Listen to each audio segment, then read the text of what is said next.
Hello friends, आपका स्वागत है हमारे चैनल में। भक्ति रिलेटेड व्रत त्योहार रिलेटेड वीडियो जानने के लिए हमारे चैनल को ज़रूर सब्सक्राइब करें। आज हम बात करने वाले हैं सोमवार व्रत के बारे में। जी हाँ, वैसे तो सोमवार का व्रत सबके लिए लाभदायक होता है, लेकिन अगर इसे कुंवारी लड़कियां रखती हैं तो उनको एक मन चाहा वर की प्राप्ति होती है। साथ ही अगर कोई सुहागन रखती है तो उसका सौभाग्य अखंड होता है। साथ ही हर मनोकामना को पूर्ण करता है। तो सोमवार का व्रत बहुत ही इजी है, इसे कोई भी रख सकता है। फिलहाल हम आपको बताते हैं सोमवार व्रत करने की विधि। सोमवार का व्रत साधारणतः दिन के तीसरे पहर तक होता है। व्रत में फलाहार या पारायण का कोई खास नियम नहीं है, किंतु यह आवश्यक है कि दिन और रात में केवल एक ही समय भोजन करना चाहिए। सोमवार के व्रत में भगवान शंकर तथा पार्वती जी का पूजन करना चाहिए और पूजन के बाद कथा सुननी चाहिए और कथा के बाद आरती करनी चाहिए। तो अब हम आपको बताते हैं सोमवार व्रत की कथा। एक नगर में एक बहुत धनवान साहूकार रहता था, जिसके घर में धन की कमी नहीं थी, परंतु उसको एक बहुत बड़ा दुख था कि उसको कोई पुत्र नहीं था। वह इसी चिंता में दिन रात लगा रहता था। वह पुत्र की कामना के लिए प्रत्येक सोमवार को शिव जी का व्रत और पूजन किया करता था तथा सायंकाल को शिव मंदिर में जाकर शिव जी के सामने दीपक जलाया करता था। उसके इस भक्ति भाव को देखकर एक समय श्री पार्वती जी ने शिव जी महाराज से कहा कि महाराज, यह साहूकार आपका अनन्य भक्त है और सदैव आपका व्रत और पूजन बड़ी श्रद्धा से करता है। इसकी मनोकामना पूर्ण करनी चाहिए। शिव जी ने कहा, हे पार्वती, यह संसार कर्म क्षेत्र है। जैसे किसान खेत में जैसा बीज बोता है वैसा ही फल काटता है, उसी तरह इस संसार में जैसा कर्म करते हैं वैसा ही फल भोगते हैं। शिव जी ने पार्वती जी ने अत्यंत आग्रह से कहा, महाराज, जब यह आपका अनन्य भक्त है और इसको अलग किसी प्रकार का दुख है तो उसको आपको अवश्य ही दूर करना चाहिए, क्योंकि आप सदैव अपने भक्तों पर दयालु होते हैं और उनके दुखों को दूर करते हैं। यदि आप ऐसा नहीं करेंगे तो मनुष्य आपका सेवा तथा व्रत क्यों करेगा। पार्वती जी का ऐसा आग्रह देख शिव जी महाराज कहने लगे, हे पार्वती, इसके कोई पुत्र नहीं है। इसी चिंता में यह अति दुखी रहता है। इसके भाग्य में पुत्र न होने पर भी मैं इसको पुत्र की प्राप्ति का वर देता हूँ, परंतु यह पुत्र केवल 12 वर्ष तक जीवित रहेगा। इसके पश्चात वह मृत्यु को प्राप्त हो जाएगा। इससे अधिक मैं कुछ और इसके लिए नहीं कर सकता। यह सब बातें साहूकार सुन रहा था।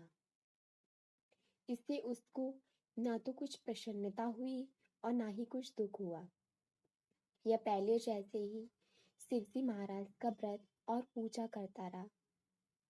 कुछ काल व्यतीत हो जाने पर साहूकार की स्थिति गर्भवती हुई और 10वें महीने में उसको गर्भ से अति सुंदर पुत्र की प्राप्ति हुई। साहूकार के घर में बहुत खुशी मनाई गई, परंतु साहूकार ने उसकी केवल 12 वर्ष की आयु जानकर अधिक प्रसन्नता प्रकट नहीं की और न ही किसी को भेद ही बताया। जब वह बालक 11 वर्ष का हो गया तो उस बालक की माता ने उसके पिता से विवाह आदि के लिए कहा, तो वह साहूकार कहने लगा कि मैं अभी इसका विवाह नहीं करूंगा। अपने पुत्र को काशी से पढ़ने के लिए भेजूंगा। फिर साहूकार ने अपने शाले अर्थात बालक के मामा को बुला करके उसको बहुत सा धन देकर कहा, तुम इस बालक को काशी से पढ़ने के लिए ले जाओ और रास्ते में जिस स्थान पर भी यज्ञ तथा ब्राह्मणों को भोजन कराते जाओ। वह दोनों मामा भांजे यज्ञ करते और ब्राह्मणों को भोजन करते जा रहे थे। रास्ते में उनको एक शहर दिखाई पड़ा। उस शहर में राजा की कन्या का विवाह था और दूसरे राजा का लड़का जो विवाह करने के लिए बारात लेकर आया था, वह एक आंख से काना था। उसके पिता को इस बात की बड़ी चिंता थी कि कहीं वर को देख कन्या के माता पिता विवाह में किसी प्रकार की अड़चन पैदा न कर दे। इस कारण जब उसने अति सुंदर सेठ के लड़के को देखा तो मन में विचार किया कि क्यों न दरवाजे के समय इस लड़के से वर का काम चलाया जाए। ऐसा विचार कर वर के पिता ने उस लड़के और मामा से बात की तो वे राजी हो गए। फिर उस लड़के को वर के कपड़े पहना तथा घोड़ी पर चढ़ा दरवाजे पर ले गए और सब कार्य प्रसन्नता से पूर्ण हो गया। फिर वर के पिता ने सोचा कि यदि विवाह कार्य भी इसी लड़के से करा लिया जाए तो क्या बुराई है। ऐसा विचार कर लड़के और उसके मामा से कहा, यदि आप फेरों का और कन्यादान के काम का भी करा देंगे तो आपकी बड़ी कृपा होगी और मैं इसके बदले में आपको बहुत कुछ धन दूंगा। तो उन्होंने स्वीकार कर लिया और विवाह कार्य भी बहुत अच्छी तरह से संपन्न हो गया। परंतु जिस समय लड़का जाने लगा तो उसने राजकुमारी की चुनरी के पल्ले पर लिख दिया था कि तेरा विवाह तो मेरे साथ हुआ है, परंतु जिस राजकुमार के साथ तुमको भेजेंगे वह एक आंख से काना है और मैं काशी से पढ़ने जा रहा हूँ। लड़के के जाने के पश्चात उस राजकुमारी ने जब अपनी चुनरी पर ऐसा लिखा हुआ पाया तो उसने राजकुमार के साथ जाने से मना कर दिया और कहा कि यह मेरा पति नहीं है, मेरा विवाह इसके साथ नहीं हुआ है, वह तो काशी से पढ़ने गया है। राजकुमारी के माता पिता ने अपनी कन्या को विदा नहीं किया और बारात वापस चली गई। उधर सेठ का लड़का और उसका मामा काशी से पहुंच गए। वहां जाकर उन्होंने यज्ञ करना और लड़के ने पढ़ना शुरू कर दिया।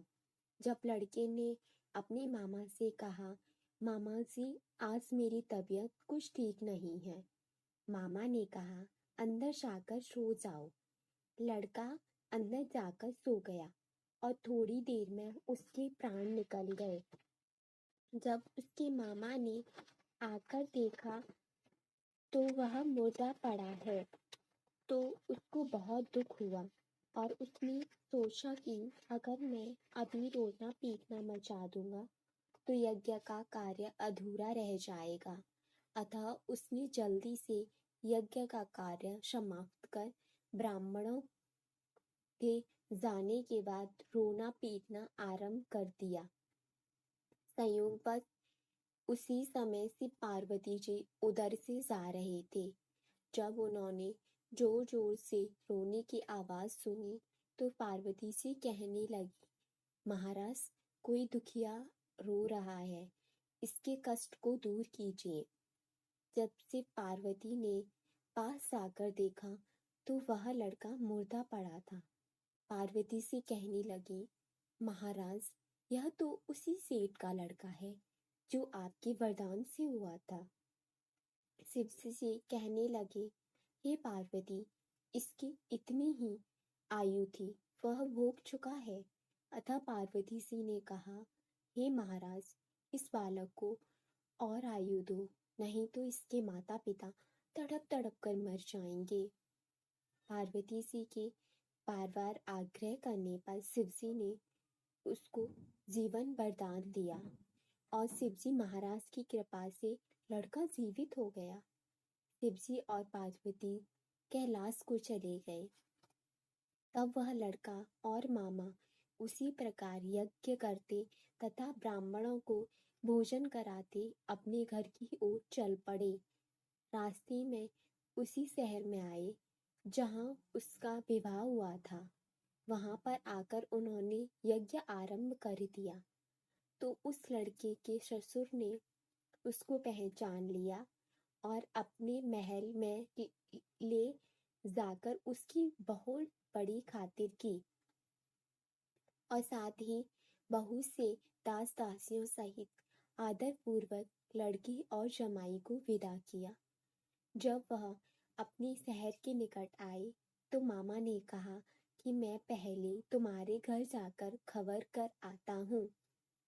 जब उस लड़के का मामा घर पहुंचा तो लड़के के माता पिता घर की छत पर बैठे थे और यह प्रण कर लिया था कि यदि हमारा पुत्र सकुशल लौट आया तो हम राजी खुशी से नीचे आ जाएंगे, नहीं तो छत से गिरकर अपनी प्राण खो देंगे। इतने में उस लड़के के मामा ने आकर यह समाचार दिया कि आपका पुत्र आ गया है, तो उनको विश्वास नहीं हुआ। तब उसके मामा ने शपथ पूर्वक कहा कि आपका पुत्र अपनी स्त्री के साथ बहुत सारा धन लेकर आया है। तो शेठ ने आनंद के साथ उसका स्वागत किया और वे बड़ी प्रसन्नता पूर्वक रहने लगे। इस प्रकार जो कोई भी सोमवार के व्रत को धारण करता है अथवा इस कथा को पढ़ता या सुनता है, उसकी सब मनोकामनाएं पूर्ण होती हैं।